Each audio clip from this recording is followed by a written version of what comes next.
Un homme avait un fils. Sa mère étant morte en couche, l'homme avait élevé le petit tout seul.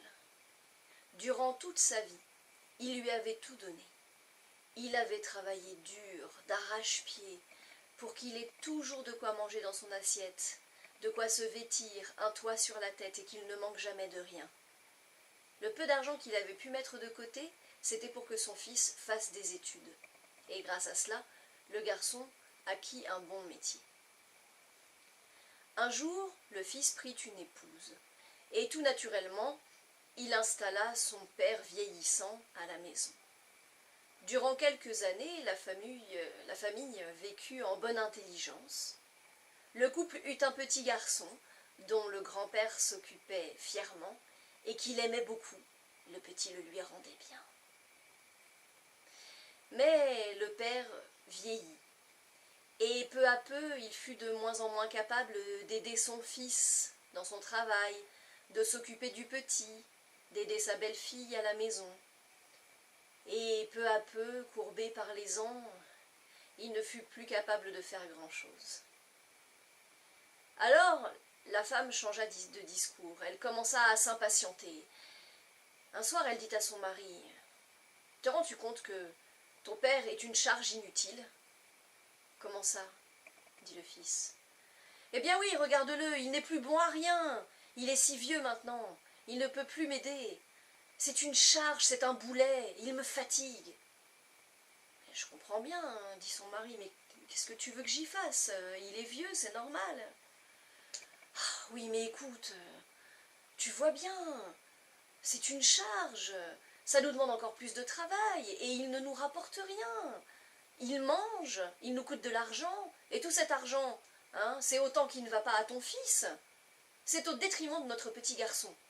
Tu dois le chasser de la maison. » La femme tint ce discours à son mari presque tous les jours. Au début, le fils s'indigna, défendit son père, et puis peu à peu, le discours de sa femme s'insinua dans son esprit et il finit par se ranger à son avis. C'est vrai que son père ne servait plus à rien. C'est vrai qu'il coûtait de l'argent, parce que malgré tout, il fallait bien le nourrir, l'entretenir, l'habiller, le chauffer. Aussi un soir, en plein hiver, alors qu'il gelait à pierre fendre, le fils prit sa décision. Il dit au père, « Écoute, nous traversons une passe difficile en ce moment. J'ai moins d'argent, et toi, tu ne peux plus m'aider. Tu ne peux même plus t'occuper du petit. Tu es devenu une bouche à nourrir, une charge inutile. On ne peut plus te garder plus longtemps. Il faut que tu t'en ailles. » Le père, ébahi, regarda son fils, sa belle-fille. Mais où est-ce que tu veux que j'aille, dit-il. Il fait presque nuit, nous sommes en plein hiver, et je n'ai rien, je n'ai pas d'argent. Ah, je sais, dit le fils excédé, mais que veux-tu? C'est difficile pour tout le monde. Et maintenant, tu es vieux, et moi je ne peux pas m'occuper de toi jusqu'à la fin des temps. Alors le père lui dit, mais je t'ai tout donné, je t'ai élevé, tu possèdes tout ce que j'avais, même cette maison qui était à moi, je vous l'ai donnée à ta femme et toi, je n'ai rien. Oh, je sais, dit le fils, mais écoute, c'est comme ça, nous en avons parlé depuis longtemps, il faut que tu t'en ailles, pense au petit, c'est pour lui. Alors le grand-père résigné se leva péniblement de sa chaise. Le fils, se sentant quand même un peu coupable, dit, « C'est vrai qu'il fait froid dehors. Allons, je vais quand même te donner quelque chose. Petit, dit-il au petit-fils, va à l'écurie, va chercher la couverture du cheval. » La couverture du cheval? Oui, allez, file. Le petit prend ses jambes à son cou et s'en va en courant à l'écurie. Bientôt, il rapporte une grosse couverture. C'est une couverture râpeuse, tout abîmée, mitée, pleine de trous.